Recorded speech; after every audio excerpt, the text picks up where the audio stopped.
Você já passou horas escrevendo, cheio de ideias brilhantes, só para perceber que a sua história ficou confusa, arrastada e chata? Os personagens não se conectam, o ritmo tá estranho e o leitor simplesmente desiste no meio do caminho. Isso acontece porque falta configuração, e sem uma boa estrutura, sua história pode virar um labirinto sem saída. Se você já se sentiu perdido na hora de organizar a sua narrativa, saiba que não está sozinho. A configuração é um dos maiores desafios para escritores. Mas a boa notícia é que existem técnicas para dominar isso. Fica aqui no vídeo e eu te conto tudo sobre a configuração. Vamos lá!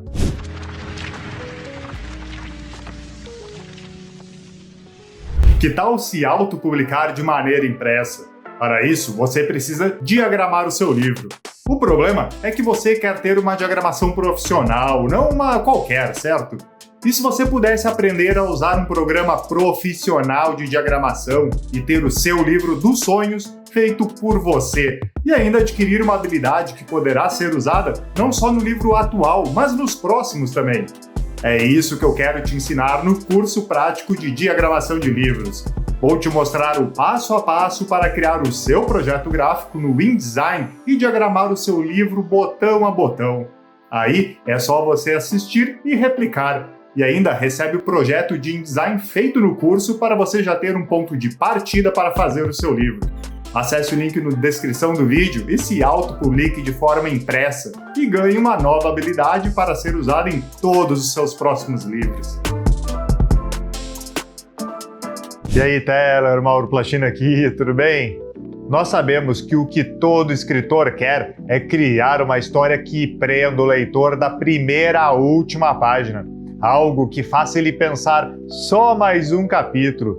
E para isso, você precisa de uma narrativa bem estruturada, com personagens que evoluem, reviravoltas que surpreendem e um ritmo que mantém o leitor envolvido. Mas como chegar lá?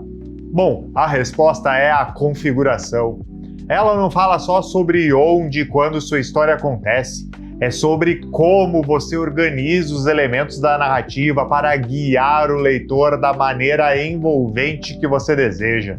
Então, vamos por partes e falar dos pilares da configuração, iniciando pela ordem dos eventos. Você pode contar a sua história de forma linear, do começo ao fim, ou usar técnicas como flashbacks e antecipação para criar suspense e profundidade. Por exemplo, veja O Nome do Vento, de Patrick Rothfuss. O livro começa com o protagonista já adulto e vivendo como um homem comum, longe das suas aventuras lendárias. A narrativa, então, volta no tempo para contar como ele se tornou quem é. Esse uso de antecipação cria uma sensação de mistério. O leitor sabe que algo aconteceu para que ele caísse em desgraça, mas só descobrirá o que foi ao longo da história. E isso mantém o leitor engajado, sempre buscando pistas. Assim, em seu livro, tente brincar com a ordem dos eventos. Você pode começar com in media res, que é no meio da ação, como em Ilíada de Homero, que começa no 9º ano da Guerra de Troia, ou usar uma estrutura fragmentada como Um Sonho em A Fúria, onde a história é contada a partir de 4 perspectivas diferentes, cada uma com a sua própria linha do tempo. Mas lembre-se, cada escolha deve servir à história. A ordem dos eventos deve ampliar o impacto emocional da narrativa, não apenas ser um truque estilístico. No vídeo da semana passada aqui da Tellers, falamos exatamente sobre a não linearidade das histórias. Nele, você pode se aprofundar mais nessa técnica e outras, e para acessar, só clicar no card aqui em cima. Depois da ordem dos eventos, temos o ponto de vista. O ponto de vista é a lente através da qual o leitor vê a história. Ele define como as informações são transmitidas, qual é o grau de intimidade com os personagens e até mesmo o tom da narrativa. Escolher o ponto de vista certo é crucial, porque ele influencia diretamente como o leitor experimenta toda a sua história. Vamos começar com a primeira pessoa, que cria uma conexão íntima entre o leitor e o narrador. Um exemplo clássico é O Apanhador no Campo de Centeio, de J.D. Salinger. Holden narra sua própria história e isso nos permite entrar na sua mente, sentir as suas angústias, suas dúvidas e a sua visão única do mundo. A primeira pessoa é ótima para histórias que dependem da subjetividade da voz do narrador, mas ela tem as suas limitações. O leitor só sabe o que o narrador sabe e isso pode restringir a complexidade da trama. Depois, temos a terceira pessoa onisciente, que permite ao narrador saber tudo sobre todos os personagens e eventos. Um exemplo é Guerra e Paz de Tolstói. O narrador onisciente nos leva pelos salões aristocráticos de São Petersburgo, pelos campos de batalha napoleônicos e pelas vidas de dezenas de personagens, criando um panorama vasto e detalhado da sociedade russa do século XIX. Esse ponto de vista é ideal para histórias épicas ou com muitos personagens, mas exige cuidado para não perder o foco emocional. Mas se temos o que sabe de tudo, também temos o que não sabe de tudo. E essa é a terceira pessoa limitada, onde o narrador foca em um único personagem, mas ainda em terceira pessoa.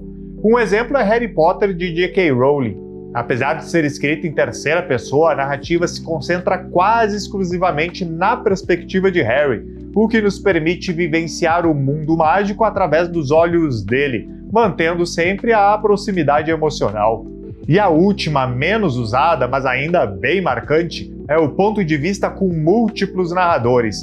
Ele adiciona camadas de complexidade à história. E um exemplo é Flores para Algernon, de Daniel Case. A história é contada através de relatórios escritos pelo protagonista Charlie Gordon, que passa por um experimento para aumentar a sua inteligência.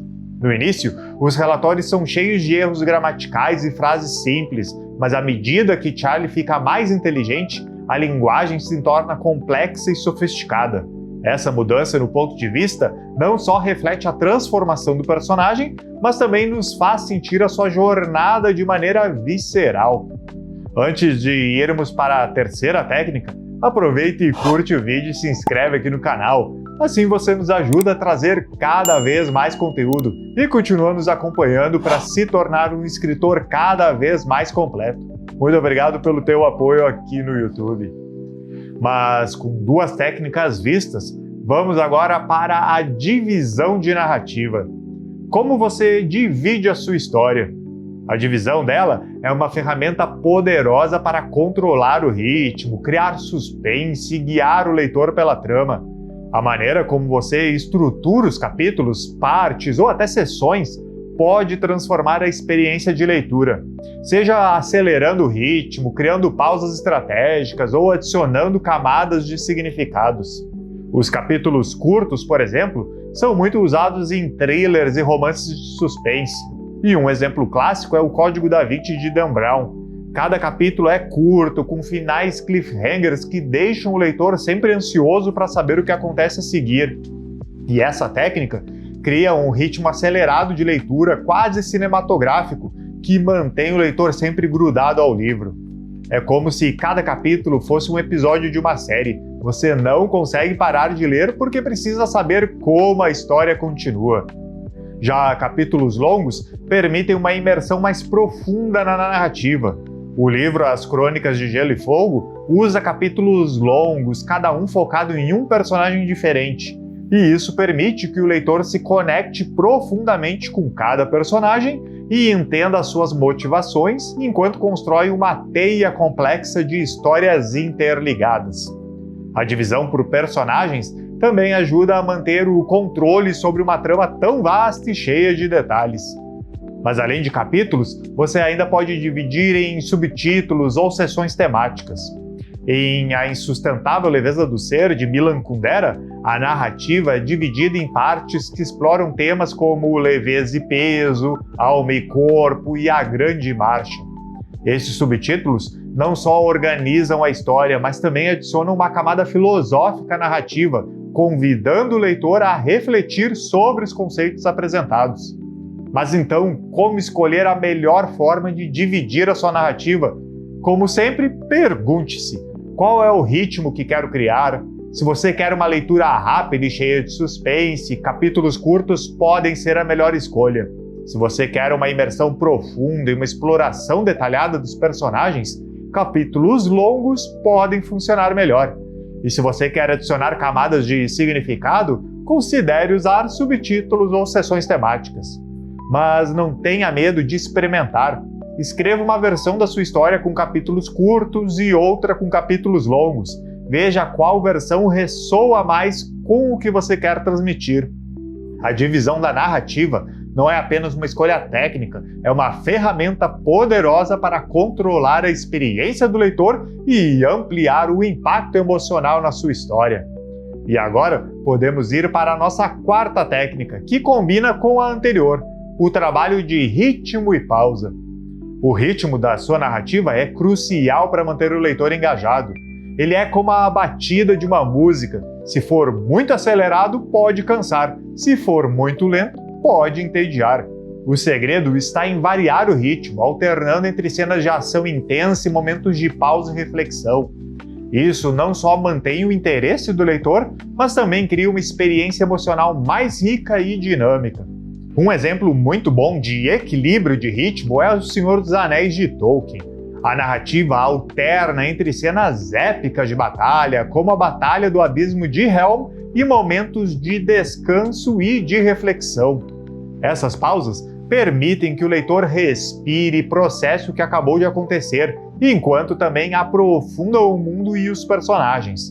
Sem essas pausas, a história poderia se tornar exaustiva. Com elas, Tolkien cria uma jornada emocionalmente envolvente.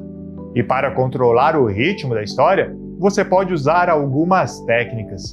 Primeiro, as cenas de ação. Use frases curtas e diretas para criar um senso de urgência e movimento, mais ou menos como os capítulos pequenos. Temos também as cenas de reflexão, com descrições detalhadas e linguagem mais poética para desacelerar o ritmo e aprofundar a conexão emocional. Depois, as pausas estratégicas, com momentos de descanso entre cenas intensas para dar ao leitor o tempo de processar o que aconteceu no que ele leu. E aí, trabalhamos as elipses temporais, que são os saltos no tempo para avançar a narrativa sem perder o foco nos momentos chaves. Mas lembre-se, o ritmo não é apenas sobre a velocidade, é sobre o impacto emocional no leitor. Pense no que você quer que o leitor sinta em cada momento da história. Se você quer criar tensão, acelere o ritmo. Se você quer criar reflexão, desacelere. O importante é que o ritmo sirva à narrativa, ampliando seu significado e mantendo o leitor envolvido. Mas e aí, quando você escreve, você pensa em todas essas partes da configuração da sua história? Me conta nos comentários como é o seu processo de escrita. E se quiser ver mais conteúdo sobre estrutura, temos uma playlist aqui no canal só com vídeos que te ajudam a desenvolver esse ponto. Para acessar, é só clicar nessa miniatura aqui. Uma ótima escrita para ti. Te vejo no próximo vídeo. Até mais!